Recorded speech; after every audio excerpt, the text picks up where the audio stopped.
ሸውዓቲኦም ናይ ጥበባት ሕግታት እዚኣቶም በላሕቱ ዝኾነት ተሓሳስባ ህይወትካ ይቕይርዎ ብናይ ቀደም ዘመናት ቅልቅል ዝበሉ ናይ እንን ፈላስፋታት ኣብ ዓለምና ክሳብ ሕጂ ካብ ዝፈለጥናዮም ውሑዳት ኣስገረምቲ ፍሉያት ፈላጣት ማእኸል ይጽርሑ ካብ ኣርስቶትል ክሳብ ዜኖ ኣብዚ ግዜ ውሽጢ ዝተንጸባረቐ ዓሚቕ ዝኾነ ናይ ምሕሳብ ክእለት ካብ እዋኑ ዝቐደመ ተሓሳስባ ነይሩ ሓሳባቶም እና መምርሒኦም ክሳብ ዛሎማዓንቲ ዓብዪ ዋጋ ኣለዎ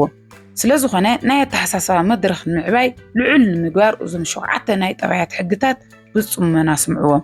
ሸውዓይ ካብ ኩላቶም ዝበለጸና ዝገረመ ሕጊ እዩ ሸውዓቲኦም ናይ ጥበባት ሕግታት ቀዳማይ ኣድማስካ ይዕብዮ ኣብ ላዕሊ ሰማይ ብግድግዳ ዝተኸበበ መንበሪኻ ጣዕሙ ብጣዕሚ ዝለዓለ እዩ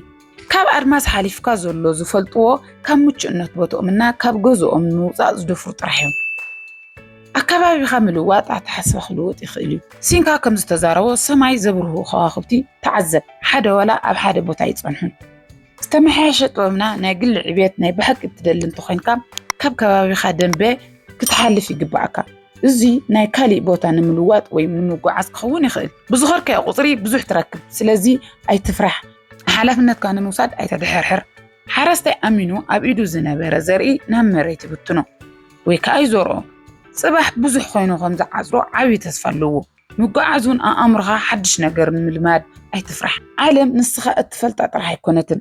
ስለዚ ብኣተሓሳስባኻን ብሂወትካን ውፅእ ኢልካ ምሕሳብ ውፅእ ኢልካ ምንባር ኣይትፍራሕ ኣድማስካ ይዕብዮ ካልኣይ ናይ ዓሻ ወርቂ ኣብ ከባቢና ዘሎ ብጣዕሚ ዓያሹ እንብሎም ሰባት ዋግኦም ብባዕሎም ዘይኮነስ ብሃፍቶም ይገብሩ ቅርሺ ወይ ገንዘብ ጥበብ ክገዛእ ይኽእልን ስለዝኾነ ካብ መጠን ዝሓለፈ ሃረፍረፍ ዝኾነ ሰብ ድሕሪ ግዜ ከጥፎ ይኽእል ይትኩርስ ከምዚ ክብል ብሓፅሩ ገሊፅዎ ንእሽተይ ነገር እንተዘይኣኺልካ ዝኾነ ነገር ኣይኣኽለካን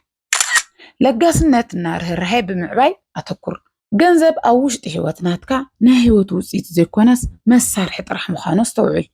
ኣብ ገንዘብ ጥራሕ ዘተኩሩ ሰባት ብዙሕ መደባቶም ክፈርሱ ይገብሩ እዚ ልክዕ ኣብ ሓሸዋ ዝተሰርሐ ገዛ መሰረት ዘይብሉ ገዛ ኮይኑ ይፈርስ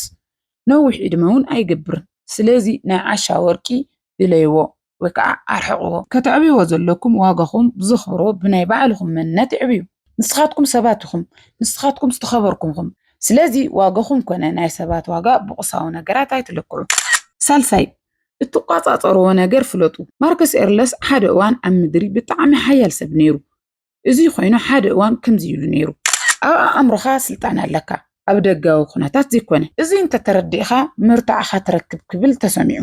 ዘመናዊ ዓለም ጭንቀትና ምስልቻው ከይተፈለጡ ቀተልቲ ኮይኖም እዮም ምቁፅጻር ኣብ ዘይትኽእለሎም ነገራት ምጥሓል እንተጀሚርካ ህይወትካ ብህይወት እናሃለወ የብቅዕ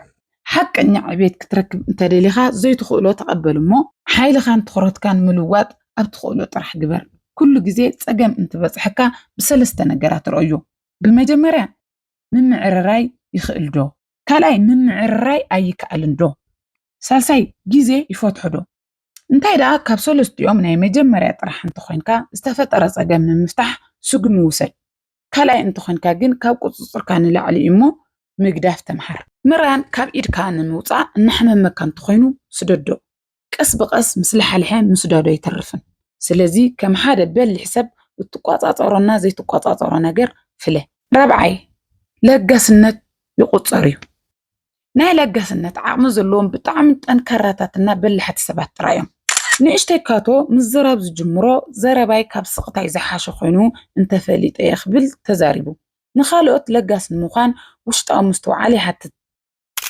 ስለዝኾነ ንዘይግብኦም ሰባት ለጋስ ንምዃን ብዝበለፀ የድሊ ብሓደ ሰብ ምሕራቅ ቀሊል እዩ ሕርቃን ምዝሓል ግን መርዚ ከም ምስታይ እዩ ንወዲ ሰብ ለጋስነት ዝሓሸ ጥራሕ ዘይኮነስ ቂምታ መፍትሕና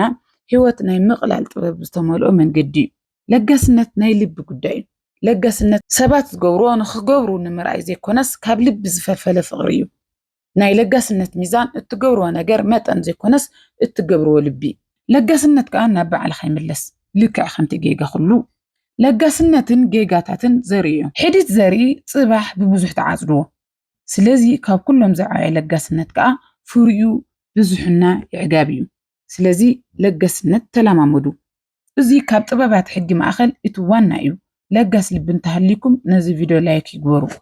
حمشاي نحقኛ ምሕዝነት ዋጋ ሃቡ ማሓዛ ኣብ ሂወት ውሽጢ ብጣዕሚ ጽቡቕ ካብ ዝኾኑ ነገራት ማእኸል እቲ ሓደ እዩ ምኽንያቱ ብባዕልኻ በዚ መስመር እንተቐሚጥካ ናይ ታሪኽካ ምሕፍር ነገር እንተሃሊካ ምሕዝነት ትኽክለኛ ጣዕሙ ይርከብ እዚ ስምዒታዊ ማዕርነት ከምዚ ብምባል ይዛረብሉ ማሓዛ ሓጎስ ይውስኽ ከምኡውን መከራ ይኣልየልካ ሓጎስ ብተዓጻጻፍ ይውስኽ ሓዘን ከዓ ይመቓቐል ናይ ምሕዝነት ትርጉም ናይ ሓባር ተኣማንነትና ምርድዳእ እዩ ስለዚ ፍሉይ ህይወት ንምንባር እንተደሊኻ ንምሕዝነት ዋጋ ሃብ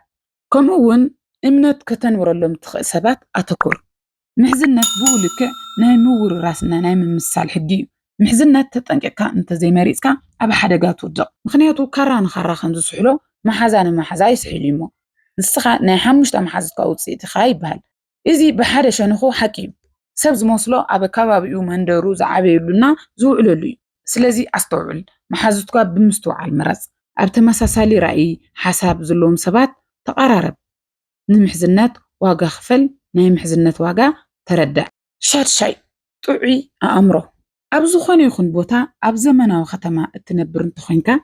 ካብ ኣልኮልና ካብ ኣደንዘዝቲ ሓሸሻት ብፍጹም ርሑቕ ኣይኮንካን ካብ ኣልኮልና ካብ ኣደንዘዝቲ ሓሸሻት ዝፍራሕ ነገር ንሳቶም ብትኽክል ዝሰርሑ ስለ ዝኾኑ እዮም ካብ ሕማም ከተምልጥ ይረዳእካ ግን ዝኾነ ካብ ሕማም ኣብ ሊፆም ጠንካራ ወይ ጥበበኛ ይገብሩኻ ናይ ኣእምሮ ጥንካሬ ኣብ ንቕሓተ ሕሊና ይዓርፉ ስለዚ ብምኽንያታዊ ብስምዒት ክሽፈን ይቕበር ብሓቂ ናፃነት ዝርከብ ኣብ ውሽጥና ብዘሎ ብምድፋእ ብምዕዋት ጥራሕ እዩ ኩላትና ኣፀገምቲ ግዜታት ኣለውና ሓደ ሓደና ካብ ካልኦትና ብዝበለፀ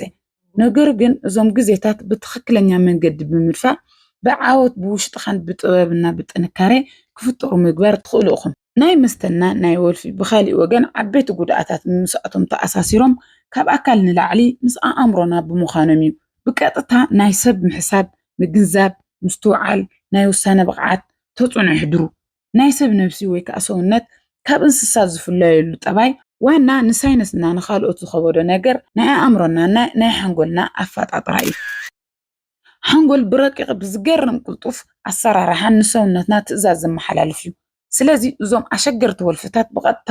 ናብ ዝኽፍሊ ብምኻድ ናይ ምልካም ስራሕ ብኣግባቡ ስርሑ ከይሰርሕ ወይ ከዓ ከይተግብር ስራሕ ይሰርሑ ይኹን ዳ እምበር ካብዚኣቶም ጥበባት ሕጊ ኣገዳሲ ናይ ኣእምሮ ጥዕና ምሕላው እዩ ሻውዓይን ናይ መወዳእታን እዚ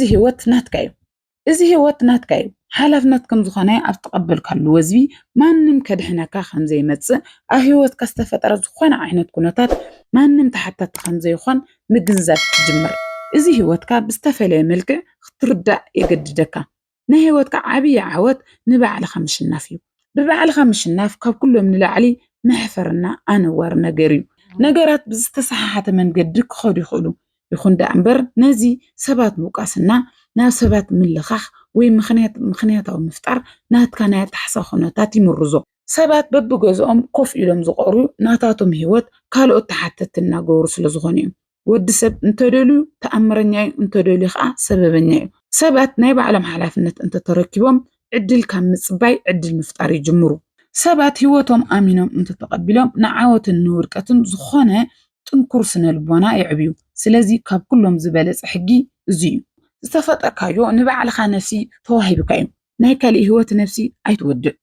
ናይ ባዕልኻ ህይወት ምንባር ጀምር ንስኻ ናይ ስድራኻ ናይ ዘርእኻ ሓረግ ኣቐጻሊ ንስኻ ኣቡኻን ኣዴኻን ኣይኮንካን ናይ ስድራኻ ዝኾነ ነገር ተሸካሚ ኣይኮንካን ናታቶም ህይወት ሕልሚ እናራእይ ንምቕጻል ዝተፈጠርካ ኣይኮንካን ንስኻ ክትወስዶ እንከለኻ ልክዕ ከምኣቶም ካልእ ሰብ ኢኻ ናይ ባዕልኻ መንገዲ ሕልሚ ራእይ ዝተፈጠሩልካ ዓላማ ዘለካ ንስኻ ካልእ ሙሉእ ሰብ ኢኻ ንሳቶም እውን ካልኦት ሙሉእ ሰባት እዮም በቃ እዚ ክትርዳእ እንተለኻ ካብ ናይ ሰብ መንገዲ ወፂኻ ናይ ባዕልኻ መንገዲ ምንባር ትጅምር እዞም 7 ጥበብ ሕግታት ኣብ ዝኾነ ይኹን ህይወትና ግዜ ይጠቕሙኻ እዚ ሜላዶስቴክሞ እዩ እንተፈቲኹሞ ላይክ ቤተሰብ ዘይኮንኩም ከዓ ሳብስክራይብ ብምግባር ቤተሰብ ይኹኑ ክብረት ይሃበለይ ቻው ቻው